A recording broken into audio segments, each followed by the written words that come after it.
summarizing the current situation. It's already Q2. It's not too much of a license, MiCA license was issued by the government at this moment.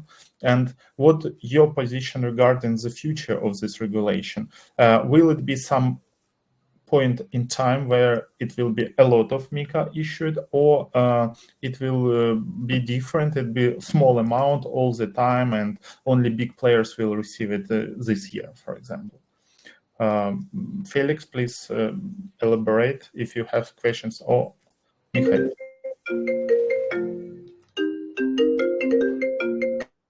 Sorry, Mihhail? I think I will answer and provide information on this topic as well.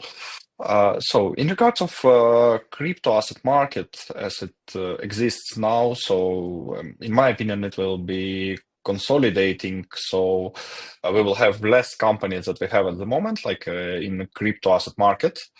It's mostly due to the fact that before the MiCA regulations, there was very different approaches for regulating of crypto asset services in different EU countries.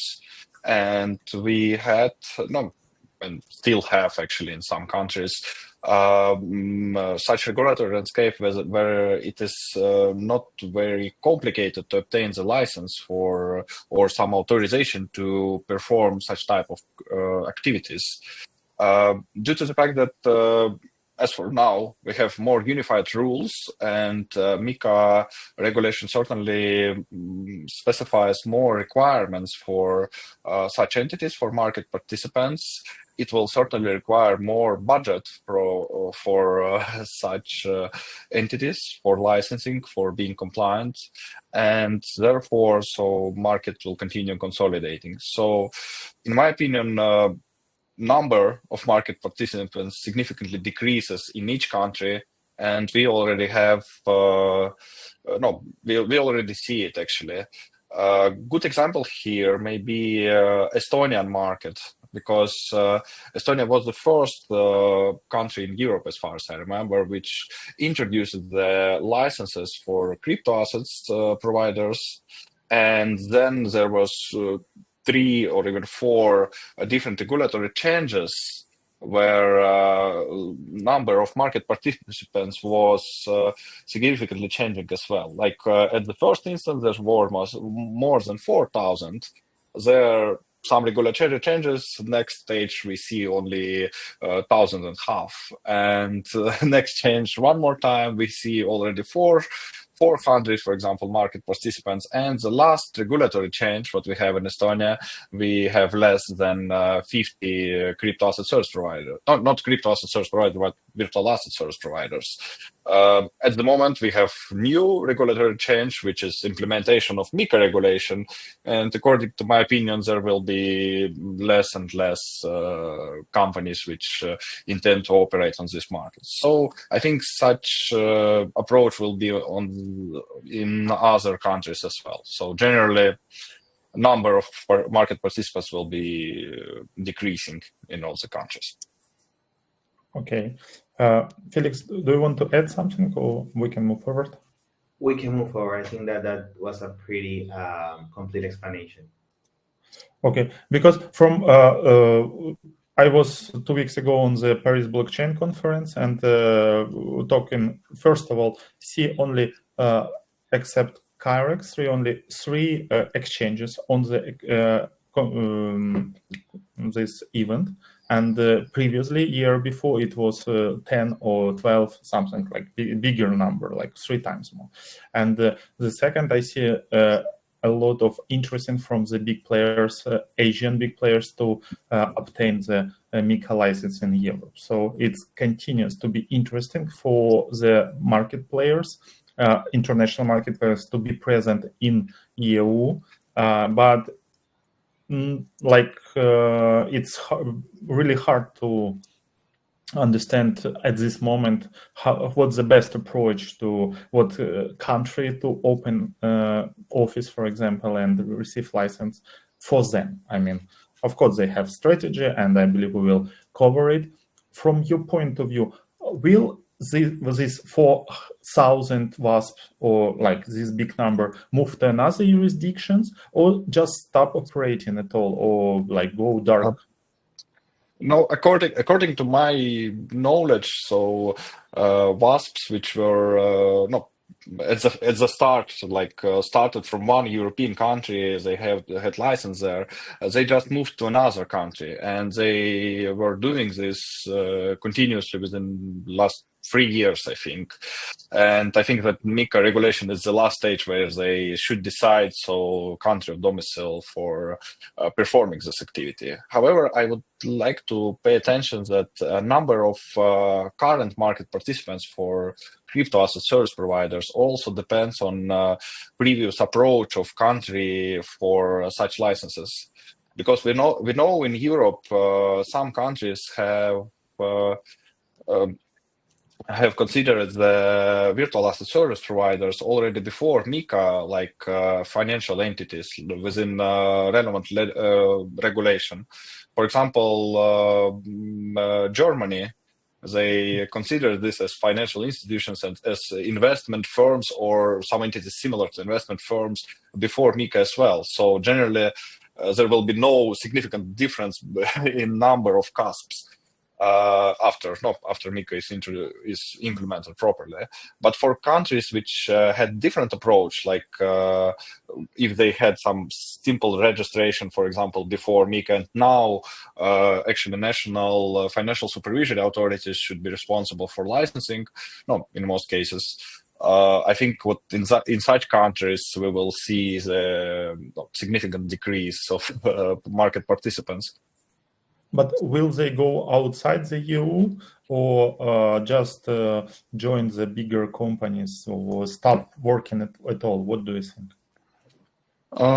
No, in my opinion, certainly not all the companies who are represented at the market, as for now, they have enough budgets and enough compliance culture as well as technical preparatory rate for DORA actually and for MiCA, because it's question in the budget. I think according to financial data of most of these companies, most of companies will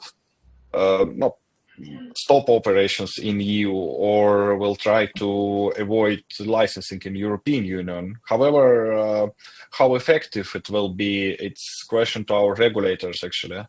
Because it's it's always a question in regards to how we monitor illegal services provision in European Union. I think there's good example is how Payment Services Directive was introduced previously and how national supervisory authorities and European supervisory authorities were monitoring this process of services provision from abroad. Okay, got you. Vadim, I can add something as well. I will also say that that's something I've seen from my side of the world, is that lots of companies, due to the nature of the services, their digital services, are also exploring new opportunities, new markets, and have pushed them to explore a bit more their boundaries. And we're seeing that they're looking for markets such as the Latin America market, or with all the changes that the US is going through right now, it's something that people are also looking for currently. So yeah, that's also a trend that's important to bear in mind for lots of the initial European DaaS providers that were solely focused on the European market. Now, I think that the vision and the have expanded a bit, given the push that MiCA has given them.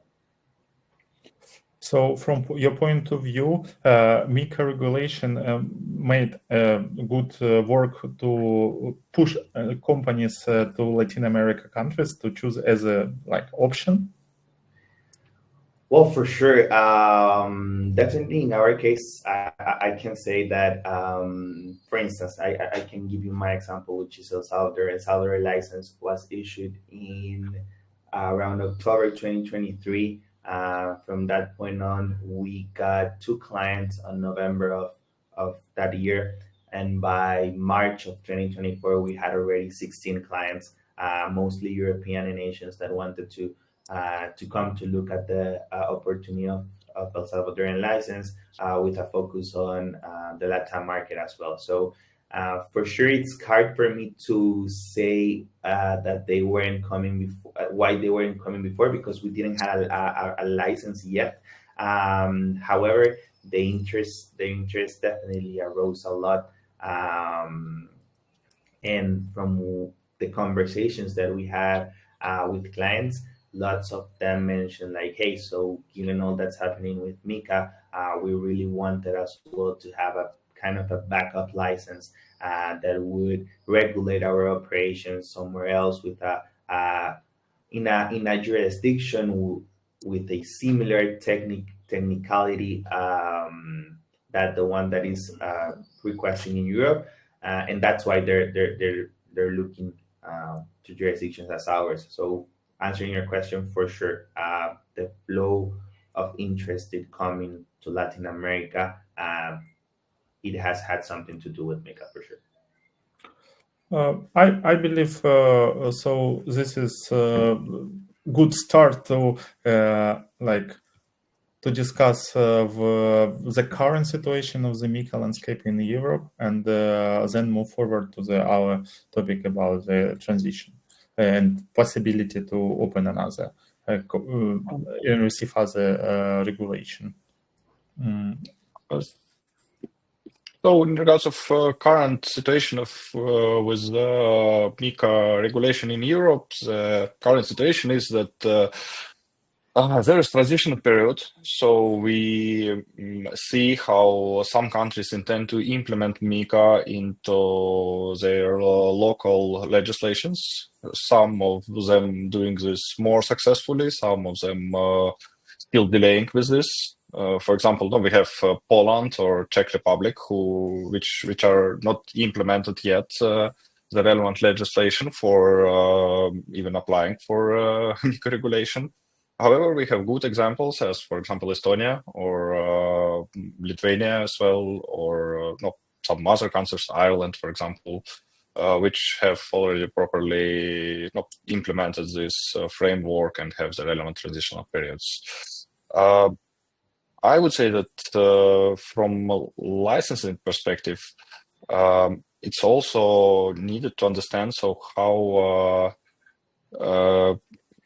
supervisory authorities are prepared for implementing the MiCA regulation, because there is some kind of approach for national supervisory authorities where they can implement the legal acts directly as well, including MiCA regulation. We have seen such situation, for example, with crowdfunding platforms, where there is no national law implementing regulation. However, there's even licensing, even licenses are given according to the European-wide regulation. So generally, there's different transitional periods, different deadlines for being compliant with new requirements, different deadlines for obtaining new license.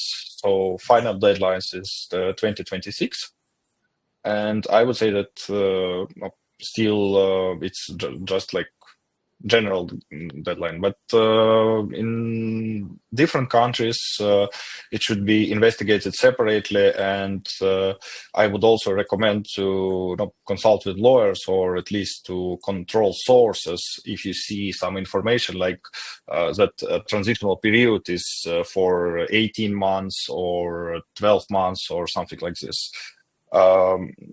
It is well known that, for example, the European Securities and Markets Authority was published such a PDF document where it was written that, okay, in this country we have this, that, transitional periods.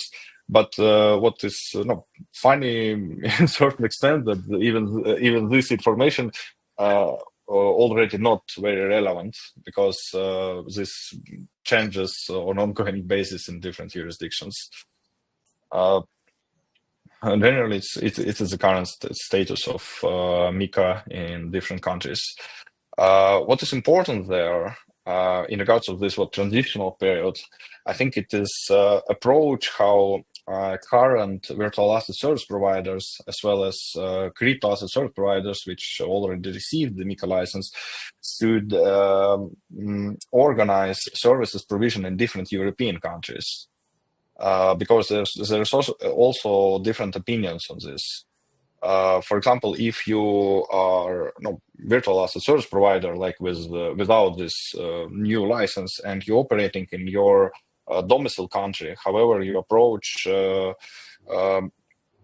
customers from other European countries, there may be significant changes in regulatory and supervisory approach to you, because there may be some risks that these countries where you target customers, they already expect that you should have the CASP license, or you should be licensed in accordance with their local requirements before you approach such clients.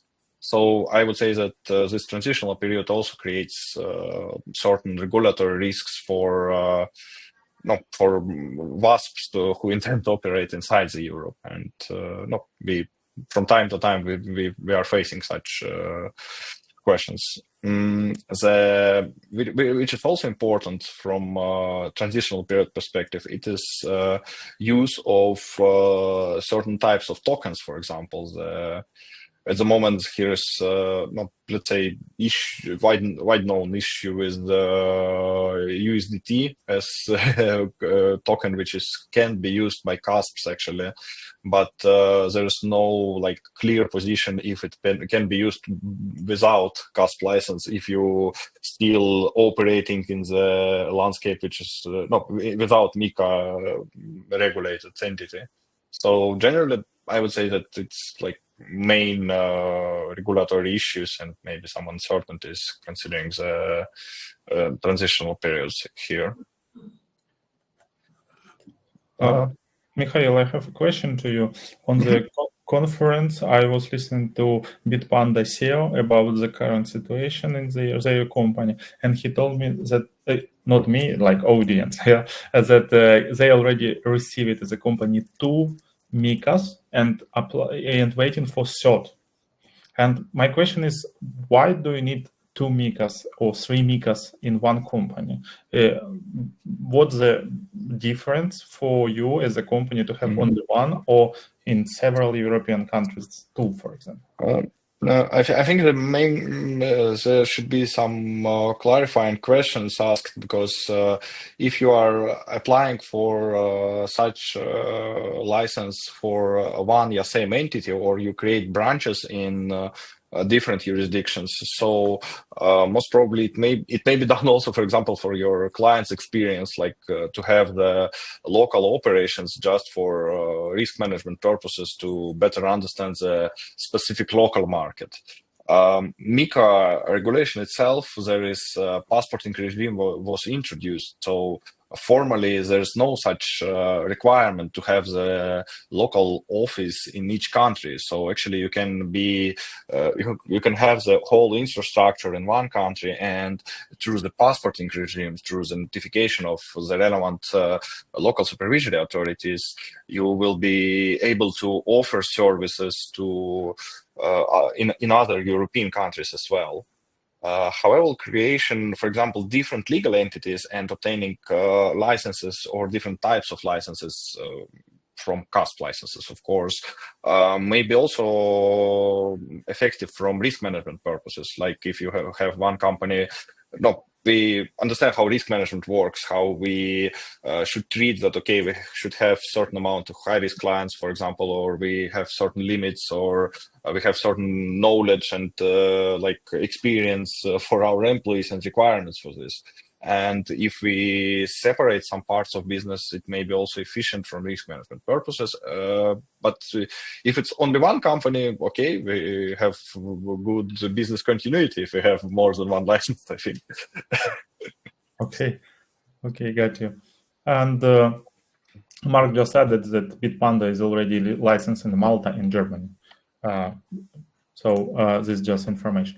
And sorry for interrupting with this question. Do you continue with your presentation, or you've finished it? Generally, I can also briefly explain the key compliance requirements which MiCA has introduced, which maybe is not so well known for current market participants in crypto asset market. First of all, I want to mention that there is significant changes and requirements for ICT risk management and digital resilience at all. So generally, all what is connected to ICT, to technology providers, outsourcing, and general organization level of this part of infrastructure, CASP should certainly pay more and more attention to this. And I think usually it's the biggest part of the whole infrastructure which should be maintained properly.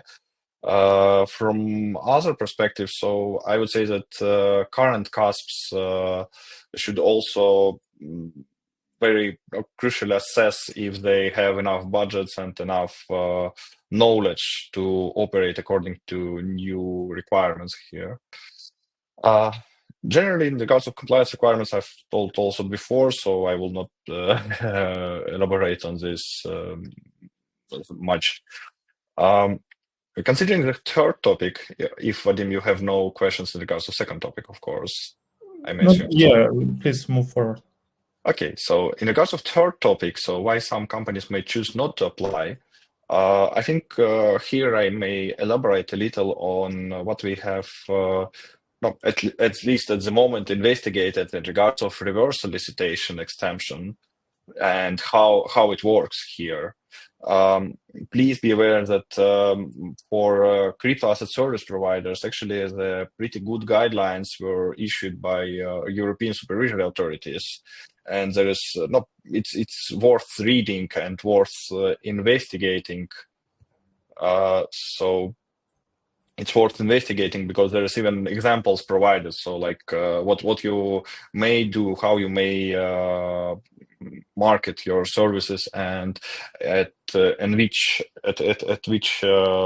situation, at what situations marketing is prohibited. So generally, it's I would say that it may be very complicated to apply a reverse solicitation exemption for companies for soliciting clients on the basis of this exemption.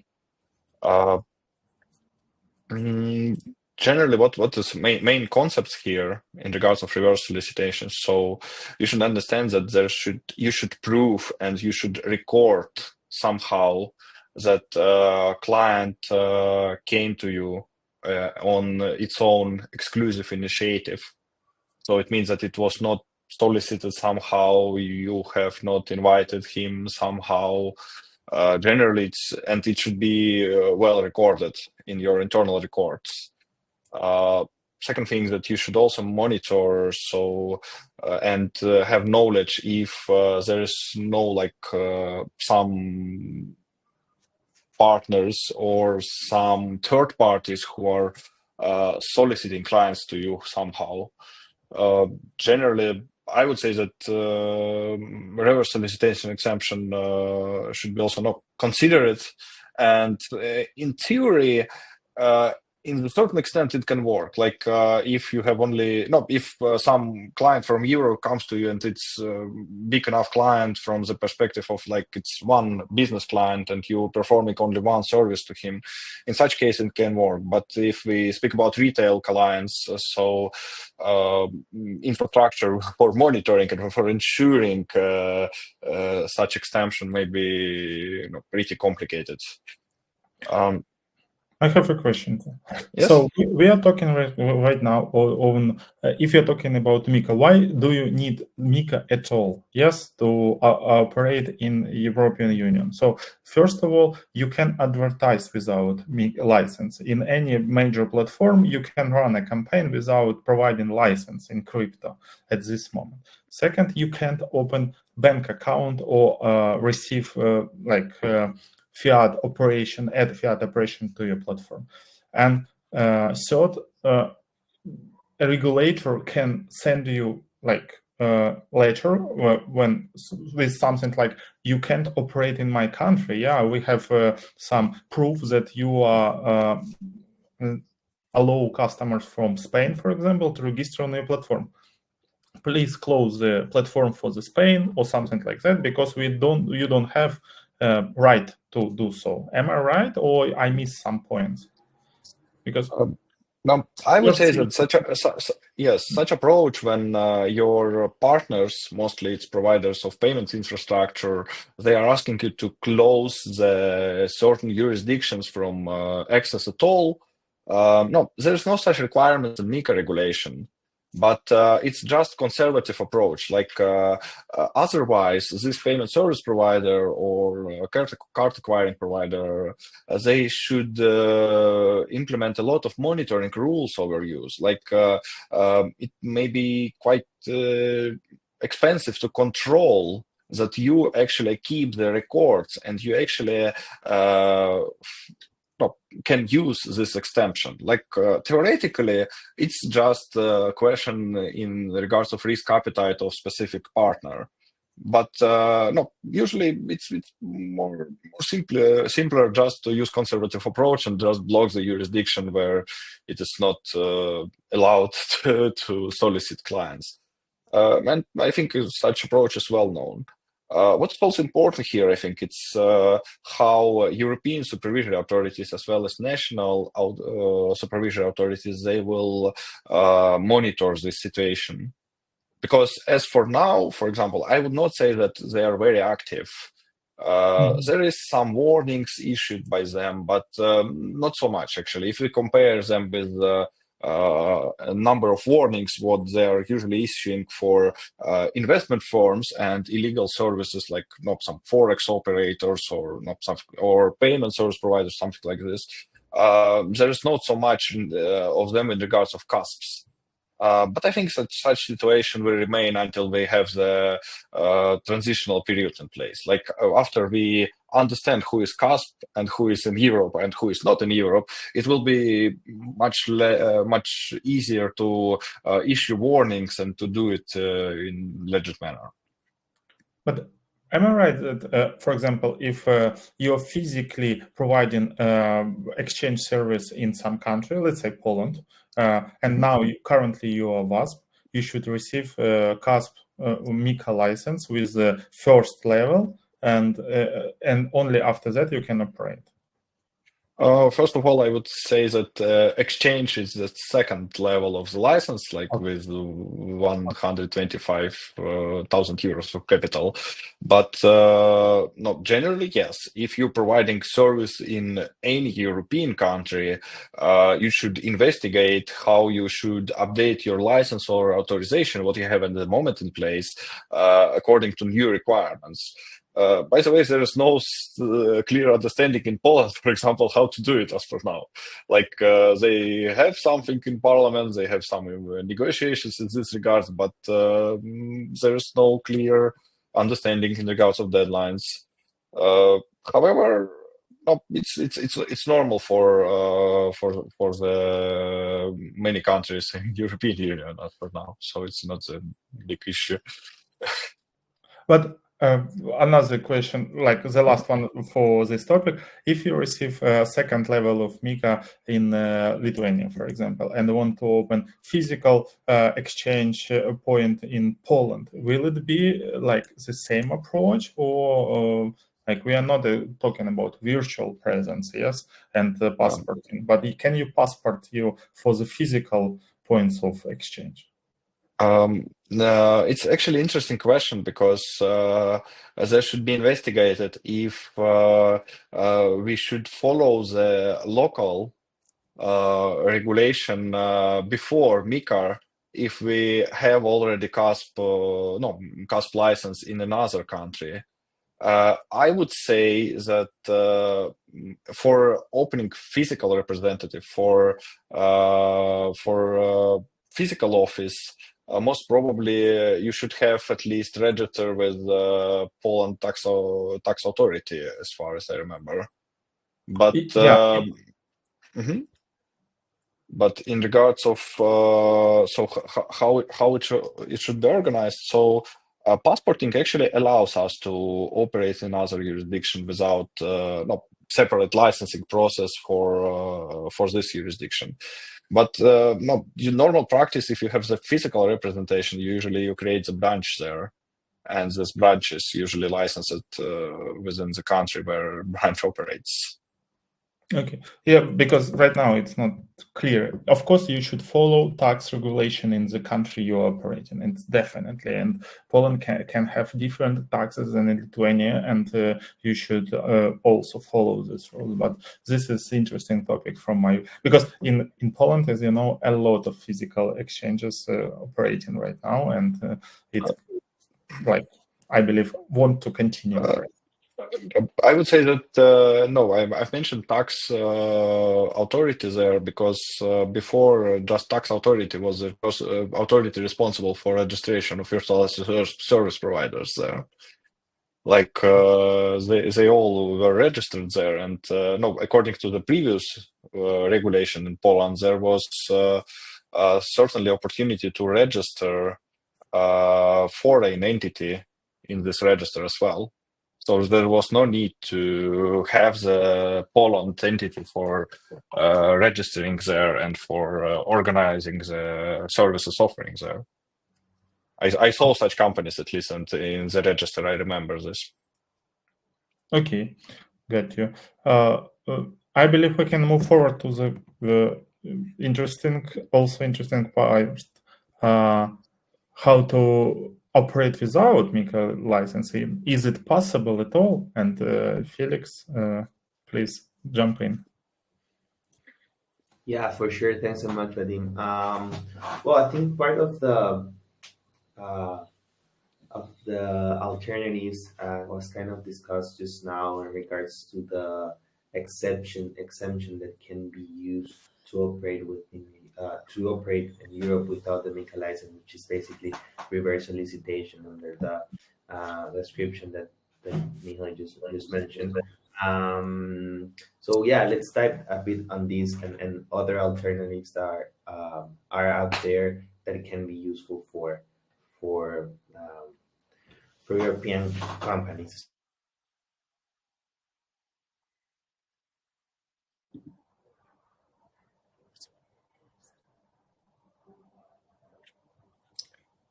Felix, we don't hear you well, actually. So if possible, may you please speak louder? Thank you. Do you hear me better now? Yes, it's better now. Okay, sorry guys. So as I was mentioning, in this regards, so MiCA was issued as a response from what was already going on in Europe, right? Lots of DASP that were operating and without like a consolidated regulation, and was important to establish these requirements and restrictions. And as you were mentioning just now, the new compliance requirements that MiCA portrays are a bit more in haste than the ones that were before. So that was the approach. However, there are jurisdictions that have come from another base. One that I can tell you about, and the one that I'm most acquainted with, of course, is El Salvador case. So in our case, we weren't having the same situation as you guys, where there was a lot of DASP and a lot of persons that were already doing these services. On the contrary, we didn't have that. So when the regulation for digital asset service providers was issued, was a response or an action aligned with the current policy of the country to attract investment. So the the regulatory scheme that was enacted was with this in mind. So with that being said, we have in our case, we have a lot of features that are very attractive for companies that are already in this sector and that are operating within very highly regulated markets, as MiCA, for example. One example that I can give you is that in El Salvador, for instance, all digital asset service providers that are licensed are granted with fiscal benefits without a term, so are unlimited, and it basically includes a zero tax regime for them. That's very, very, very good, and can be used, for instance, even for structuring purposes. Another important thing that we have is the opportunity to operate as well with derivatives.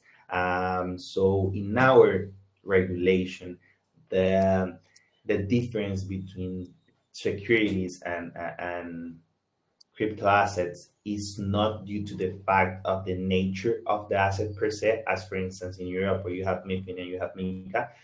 In El Salvador, no. In El Salvador, the regulation of the asset depends on the means where you are transferring them. So, for instance, if you're using a blockchain-based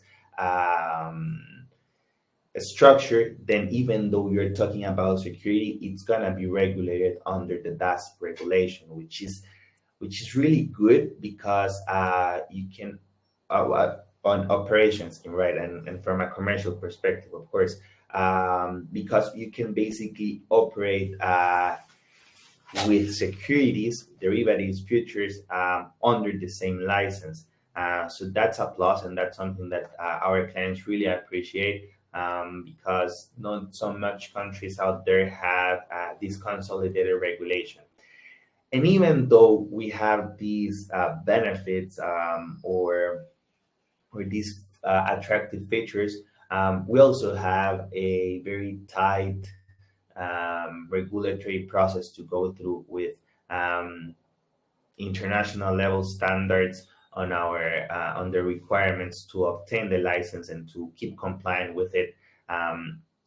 And in these specific schemes that are out there outside of freely regulated countries or jurisdictions as Europe or maybe the US,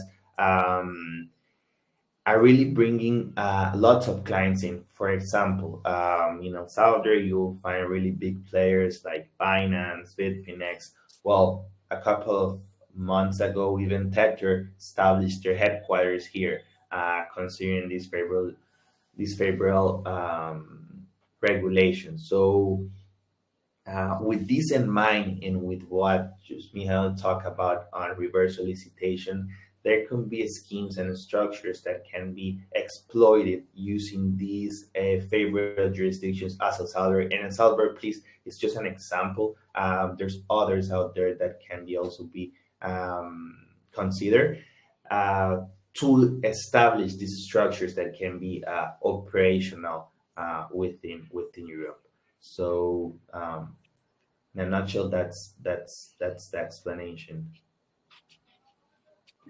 Okay, thank you. I have a question to you. So regarding the current approach, if somebody wants to open company and obtain the license, we know that MiCA right now we're talking about so at least 125K plus like 6 to 9 months of waiting, and it's not clear in many countries.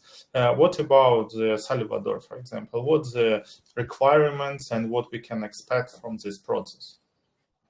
Yeah, for sure. Great questions. Thanks, Vadim. So, well, in El Salvador, the minimum capital is really low. It's just $2,000 to incorporate a company that can be subject to the license. You have to pay some registration fees, of course, with the regulator, which amounts like around $6,000. So you have to bear that in mind. And a renewal fee of around $4,000 per year. However, aside from that, the requirements are, from a corporate perspective, are pretty straightforward. You basically will just need 2 persons in the country to act as compliance officers, which must be local. And even now, that requirement is changing. The regulator is allowing for it to be foragings with certain specific caveats there, but currently you have to have locals. In a couple of months, we will be able to have as well foragings. And the process, it takes around 4 to 6 months to obtain the license. However, it's a challenging process. The regulator really prides itself on being very thorough and international standard compliant on their regulated entities. For instance, at the moment, the acceptance rate for the license is between 16 to 17%. So it's a challenging process. However, once the license is granted, in the period that I'm mentioning, there's like a lot of benefits, not just the features of the law that I was just mentioning, but the opportunity to be working in a really new market with a very thriving ecosystem, with lots of big players in it. So yeah, in a nutshell, that's it. And Vadim, just to add, as mentioned, that's El Salvador case. There's some other alternatives out there as well. Even in LATAM, for instance, Argentina is now establishing their own. Right now, they have a registration that is evolving into a current license. Brazil is on the same process. Brazil, for you to have an idea, is a 300 million people market, which at the moment is the biggest LATAM market for crypto. For the crypto sector, which they're also enacting their license. So with, of course, simplified requirements as in comparison to MiCA, right? So El Salvador is just an example of some structuring you can do in LATAM, for instance, but other options are arising. So yeah, I think that answers your question. Okay, thank you, Felix. Let's move forward to my part and then return to the questions, because in the chat you can read a lot of questions regarding this possibility and reverse solicitation and what you can do and what you can't. Of course, guys, if we will answer these questions, but the more complete answer will be only after on the private consultation with you, and you can any moment ask this and contact our guests and later receive this consultation for your case. Okay, let's move forward with what possible alternative. It's partnering with the MiCA-ready entities. Simplify Labs is part of Kyrex Holding, and one of the companies inside this holding is also Maltese-based exchange Kyrex with a license on Malta. And what this exchange is offering, it's on-ramp, off-ramp solution for the business entities. So you can partner with the exchange with a license and provide to your customers possibility to buy crypto and deposit on their wallets, or for example sell and with euro and receive euro on their cards or bank accounts without obtaining the license. So this approach allows you to go to market fast. It's of course it's requires some additional fees from your client side. And this is what covers the MiCA and any other license ownership from the exchange, but it allows you to not obtain the MiCA in the future. If you want to move forward with the own MiCA license, Simplify Labs is offering white label solution. And on this presentation, I also want to cover the difference about the current approach and what MiCA requires from the technical point of view, what should be implemented inside your solution. The first one is higher requirements for the KYC, KYB process. So you required to collect much more information from the client on the registration step. And also, you can't accept any deposit without onboarding the client with through the correct way of KYC, KYB. For that, in our solution, we have some SAP and FIDA integration.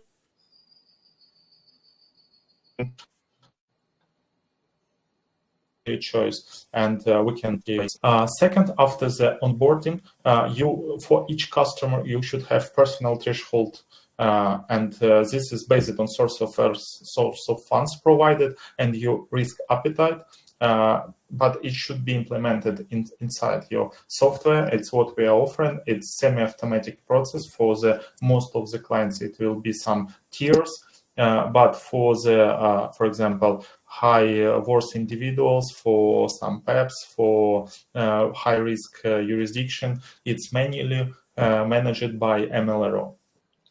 Additionally, you should implement travel rules and transaction monitoring system inside your software. Without this you can't operate.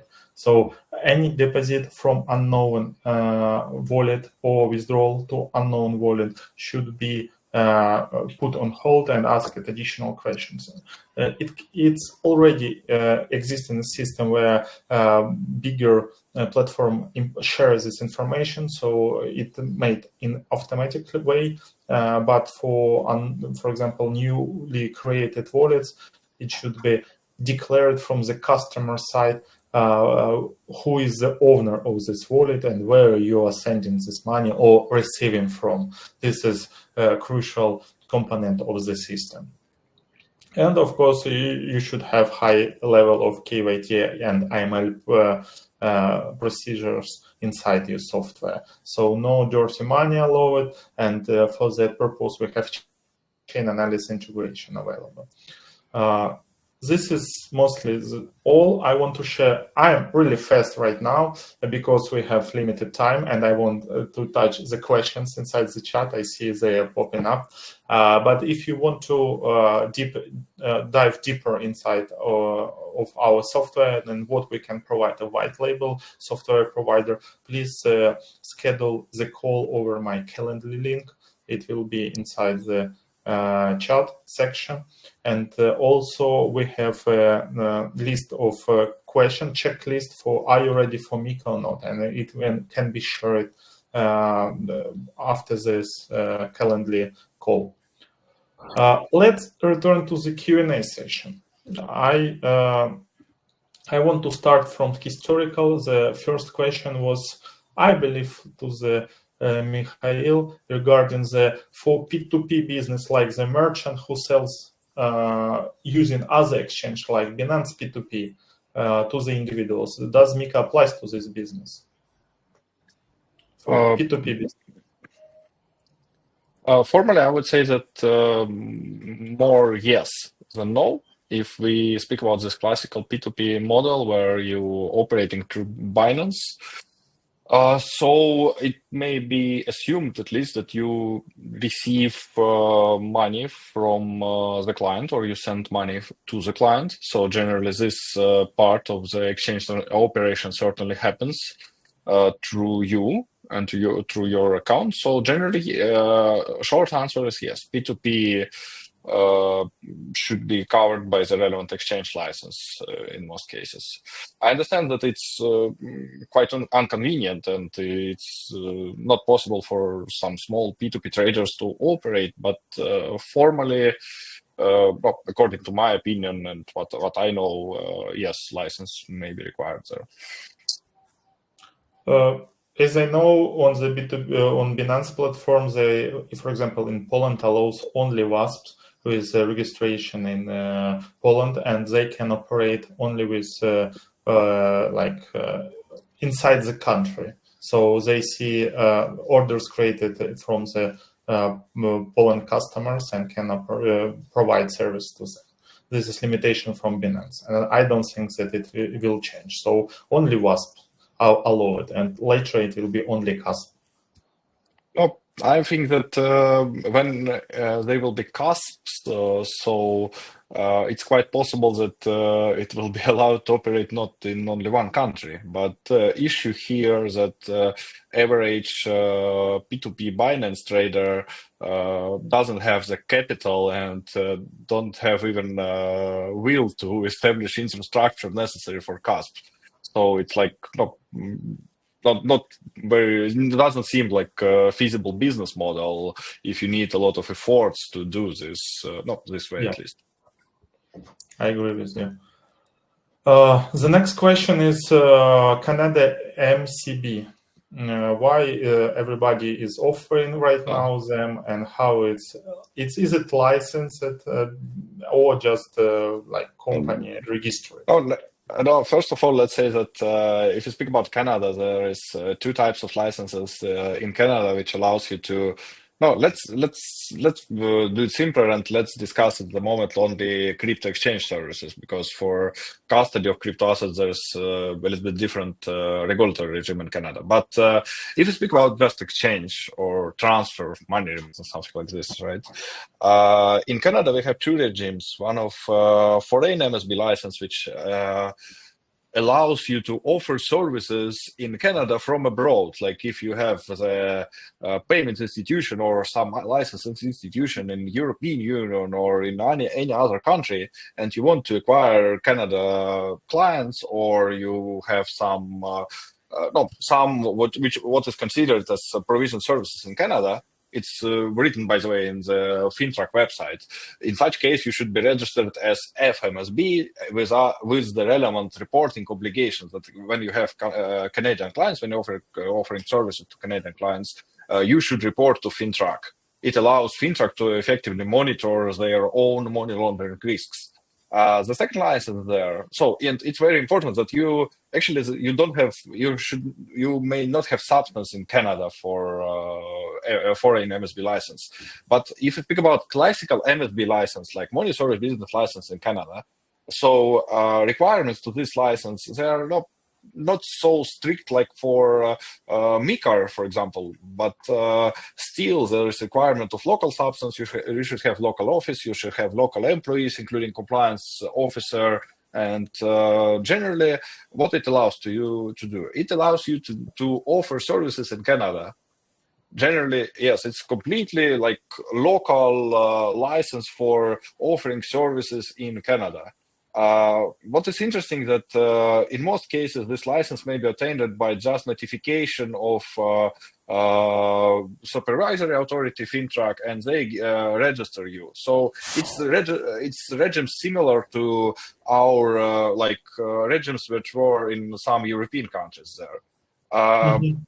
What is interesting that on the market some entities use this MSB license for offering services in other countries, including European countries. So generally, formally, it doesn't allow you to offer service in certain European country.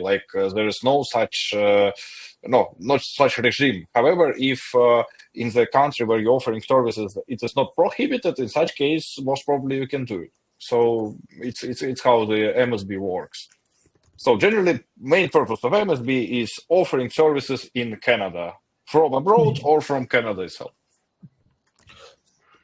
Am I right in understanding that in case you it will be some trouble from some customers don't like your service and understand that you have Canada SMB, you from Europe, for example, you will be in trouble with European regulator and of course Canadian regulator at the same time. I would say that Canadian legislation doesn't have any restriction in regards of offering services to European customers. Okay. There is no such you are not breaching the Canadian laws when you onboard European customers. But considering the reverse solicitation and solicitation of, according to MiCA, of European clients, so there may be issues from national supervisory authorities of European Union. So usually they will issue warnings regarding your activity. it's funny that, for example, Bank of Lithuania lastly issued one wording in regards of lvlex.com, which has Canadian MSB. Okay, gotcha. Pretty fresh news. Yes, it was today, even on the Bank of Lithuania website. It's written, so there was press release regarding this. Okay. So I believe this question is pretty straightforward and was answered in the chat, but let's touch it. When transition period is over, what will happen with WASP who didn't receive a CASP or MiCA license? No, I would say that it's just they lose right to provide the license and services, but with the company itself, there's nothing happens with the company itself. So it remains like normal company without license. It's okay, nothing else. So you should, if you want to stop operating, you should close the company in regular way. Yes, so inform Generally, everybody. yes. Company liquidation will be performed like regular way. There's nothing like dissolution procedure related to WASPs or old WASPs. Okay.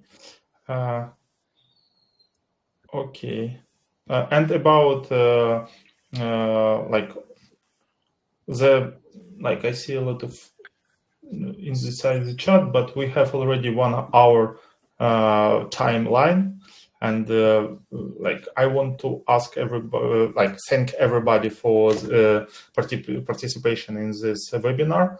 It was, I believe, really interesting for me personally, and from the activity from the chat, I see Mark Cole is really active right now.